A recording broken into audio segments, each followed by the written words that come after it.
A long time ago, in ancient Japan, a boy named Kai, who was rumored to be raised by the demons, fled from the forest and was eventually found by Lord Asano. The man decided to adopt him as he sees great potential in the boy, and the Lord allowed him to live amongst the samurais, even though it was a great taboo. Kai grew closer to the Lord's daughter, Mika, and eventually they begin to love each other, but only show their affections in secret. Soon, the boy grows up to be a very capable man, who accompanies his lord on hunting expeditions. He advises the Lord's right-hand man, Oishi, to stay and trap their prey as he noticed something wrong with the creature, but the samurai refuses to listen to someone of such low ranking and orders the men to move ahead. Suddenly, a giant beast charges towards the people and knocks the Lord onto the floor. Oishi sees this and orders everyone to kill the monster right away. The creature goes on a rampage and destroys everything in sight, while the scouts chases after it closely behind. The men attacks the creature with arrows and tries to surround it, but nothing seems works as the monster begins tossing the samurais like ragdolls, sending them flying off their horses. After causing the party tremendous damage, the creature tries to escape by running off into the forest, but a samurai named Yasuno chases after it,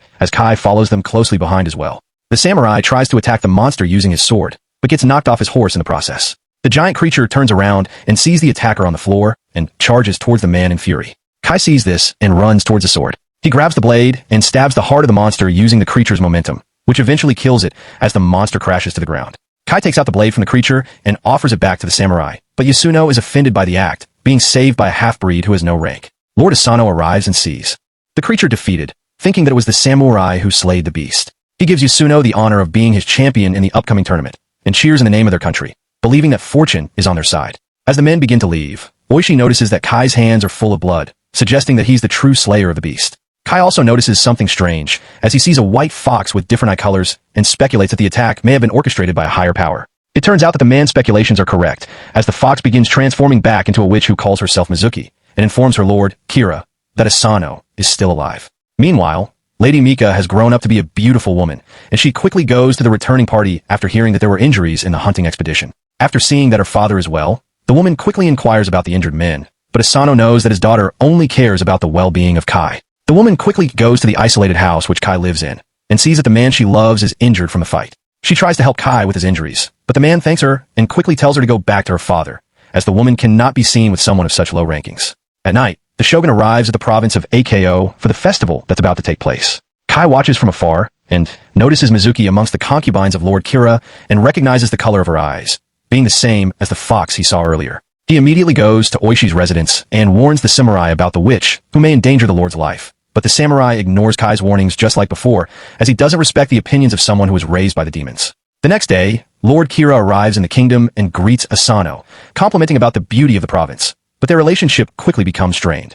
If you feel like watching this movie someday, the title is in the comments. When a man disrespects the Lord by showing rude behavior when he started flirting with Lady Mika, they sit together and begin watching the tournament as Kira brings out his champion for the fight. The huge man begins walking towards the stadium and towers over everyone, as the audience watch in amazement at the sheer size of the fighter. At the same time, Yasuno sees the witch in her animal form and falls victim to her magic. Kai rushes towards the samurai and realizes that the man can no longer compete. In order to save his lord from disgrace, the main character puts on the samurai armor and covers his face so that he may replace Yasuno in the tournament. After both fighters bow towards the lords, they draw out their swords and prepare for combat. The giant samurai begins attacking Kai with a flurry of slashes and knocks the man backwards with incredible strength. They continue to fight, and Kai manages to land multiple hits on the opponent, but eventually breaks the katana on the giant's armor and get knocked away from the ring, losing his helmet in the process and revealing his true identity. The shogun stops the fight and walks towards the ring, only to see that Kai is a half-breed who's clearly not a samurai. He immediately orders to kill the man, but Mika rushes in to protect her lover while Lord Asano begs the shogun to spare the man's life. The ruler walks away in fury, and the samurais from Ako are forced to strip away Kai's armor and begins beating him continuously for embarrassing their lord until the man falls unconscious. Realizing that Asano is mentally conflicted from the embarrassment, Mizuki conjures a spider using Kira's blood. She secretly goes to the old man's room at night and poisons him using the creature's venom, causing the lord to hallucinate and see his daughter being defiled by Kira. The man charges into his rival's room and cuts him with a sword, waking up everyone as they try to stop Asano from killing the lord. As a result of attacking the guest inside his own palace, the shogun sentences Asano to die, but allows him to keep his honor by committing seppuku as the lord's family watches in tears. After Asano's death, the shogun announces that Mika would be married to Kira in order to mend the conflicts between the two houses, but only gives her 1 year to mourn for her father's death. The ruler also forbids Oishi and his men to take vengeance against Kira, and tells them that they are now ronin without masters, leaving their fate in the hands of the lord. Kira immediately banishes the samurais from the province of Ako and takes Kai away as a hostage and slave, while Mika watches in despair. He then imprisons Oishi and throws him into the cells, trying to break the man's will for revenge. 1 year later, Kira's men takes the samurai out from the underground prison and throws him on the streets, while his wife and son takes him into shelter immediately. He learns that everyone has left the province and that Kai was sold as a slave. Oishi promptly tells his son to prepare the horses and rides day and night until they reach the Dutch islands. He walks into the fighting arena and sees that Kai is fighting against a monstrous opponent who tries to kill the man with every blow. However, Kai quickly gains the advantage and slices the monster across the stomach before decapitating the creature and winning the fight. Oishi tries to talk with Kai, but gets attacked immediately as the main character blames him for Asano's death. Their fight continues until Oishi mentions that Lady Mika is being held against her will, and the two begins fighting the slave masters, eventually escaping the area together after burning the place down. Oishi explains to Kai that Lady Mika will be forced to marry Kira in a week of time, and he plans to unite with all the Ronins in order to save the girl and avenge their master's death. They ride to a secret location where all his previous comrades have gathered and explains that he plans to assassinate their lord's murderer when Kira leaves the castle to gain blessings from his ancestors for the upcoming marriage. He tells one of the samurais to find out the exact date that Kira plans to leave in order to organize their assassination properly, while he goes with the rest of the men to gather available weapons. They arrive at the nearby town, only to find that it's heavily guarded by Kira's men, making it impossible to purchase any swords. At night, Kai tells Oishi that there's another way to get weapons for the samurais, but the mission requires them to venture into the sea of trees amongst the demons known as Tengus. With no other choice, the Ronins ride for the Tengu forest, and Kai brings them in front of a giant Buddha statue. He tells everyone to wait outside, except for Oishi, who accompanies him to meet the demons. They enter the cave, and Kai tells the samurai that he mustn't draw his sword no matter what happens inside. The two sees numerous monks kneeling in front of the Buddha statue, and the main character tells Oishi to wait for him here. Kai arrives inside a smaller cave, where a blade is put in the center of the room, while another demon walks towards him, welcoming his return. The creature questions why the main character is helping those men outside, when they treated him so poorly from before, but Kai replies that they're good men and that their goal is just. The demon continues to demoralize the man by stating that the world offers him nothing, and that he'll never be with Mika in this lifetime. But Kai accepts this with humility and vows to find her in the next life. Seeing the man's resolve, the demon tells him to take the sword if he can, and both of them flies towards the blade using their magic, but Kai manages to retrieve the katana before his master and wins the battle between the two. At the same time, Oishi turns around and sees that his men have entered the temple despite his orders, and Yasuno draws the sword after seeing the demons on the ground. The creatures began attacking the samurais and killing them one by one using their magic, which makes them impossible to strike. Oishi sees this and is tempted to draw his sword, but remembers what Kai has told him before and manages to restrain his actions until every one of the samurais are killed. It turns that everything was hallucinated by Oishi as part of the test that the Tengus have placed on him, and numerous katanas appear, indicating that he's won the Battle of Will. They leave the forest after taking their new weapons and arrive at the farmhouse where the Ronins are hiding out. Oishi is notified by one of his samurais who found out that Kira is leaving for the shrines tonight, which prompts him to gather all his men in order to assassinate the Lord. They slowly approach the area filled with hay and sees the silhouette of their target in front of shrine, only guarded by two men. The person turns around, and the samurai is shocked to see that it's the witch who attacks them with fire and burns the entire area, surrounding them in flames. The men are ambushed by numerous arrows and killed one by one. The giant golem appears as well and butchers the Ronins as they run for their lives. If you feel like watching this movie someday, the title is in the comments.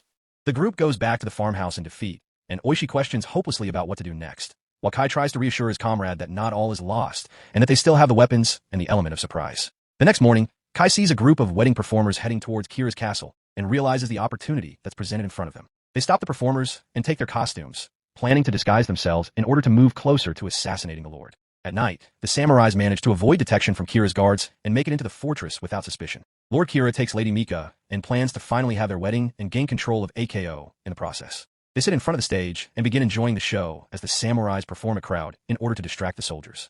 The Ronins take this opportunity to retrieve their weapons and invade the area, ambushing and killing off the guards without detection. Oishi continues to perform on stage as he moves closer to the Lord, taking the blade that was hidden and charges in for the kill, but his attack was prevented by an arrow from the guards, and the people run in fear as they become aware of the assassins. The Ronins began attacking the soldiers as Kira runs away, taking Mika into the castle from the flying arrows. The giant golem charges towards the men, but gets engulfed by the exploding trap that the samurais have placed, which turns him into pieces. Kai begins chasing after Kira alongside Oishi as they cut down numerous incoming soldiers trying to stop the two men. Mika manages to escape her captor and runs the other way, while Kira abandons everything in order to save his own life. After disposing the guards, Oishi runs towards the Lord, while Kai goes to save the princess. Mika makes it outside the building and into the courtyard as she finally sees her lover, and they run towards each other as they finally embrace. Their reunion is cut short when a ghostly kimono flies in front of them through the air and lands on the ground, transforming into the witch, who plans to kill both of them. The woman walks closer towards the couple and begins transforming again, revealing her true form, which resembles a massive dragon that levitates in the air. The creature attacks Kai furiously, but the man is able to defend himself and strike back, causing the monster to retreat temporarily. Kai tells Mika to hide behind the walls while he prepares to battle the dragon to the death. At the same time, Oishi finds Kira inside the neighboring room and begins attacking the man through the walls. He enters the room and continues to hit at the enemy, knocking the man to the floor as Kira desperately tries to defend himself. Oishi tackles Kira and sent both of them crashing through the walls. He throws the Lord onto the floor and continues to kick the man with anger, eventually disabling him and grabs him from behind. Oishi takes the blade that his Lord used to commit suicide and stabs Kira in the heart. He then cuts the man's head off in a single strike and brings it outside to his comrades, showing them that they have won the battle. The soldiers all surrender at the sight of Kira's death, and the Ronins look up at their leader, realizing that they've finally avenged their lord's honor. Meanwhile, Kai continues to fight the dragon by striking its face, causing the monster to throw the concrete pillars at the man in frustration. The creature then summons a stream of flames towards Kai, as the warrior splits the elements with the blade, rendering the dragon's magic useless. Kai begins to attack the monster offensively by slashing it continuously, forcing the creature back to a corner. He tries to stab the dragon, but it grabs onto the man's katana and throws him in the air away from his sword. The monster then begins to target Mika as it roars furiously towards the woman, but Kai manages to use the Tengu's magic and Kai jumps into the air and stabs the creature through the head, causing it to tumble to the floor and scream in pain. The monster then begins transforming back into Mizuki as the woman dies while taking her last breath. The Ronins walk out of the castle as the enemy soldiers all kneel before them and lay down their weapons in submission. The samurais head back to AKO, and they're finally able to honor their lord in front of his grave by offering the dagger that killed Kira as tribute. The shogun is notified of Kira's death and sentences every one of the Ronins to die, but he allows them to regain their honor by committing seppuku just like their lord, as they showed honor by avenging their master while following the way of Bushido. Mika watches in sadness as Kai and the other men prepare to go through the ritual and cries, knowing that she'll never see her lover anymore in this life. She stands on the bridge and looks into the distance, remembering Kai's promise to look for her in their next life together. So, the movie name is in the comments. Let me know in the comments below. And if you like my video, please press like and subscribe for more.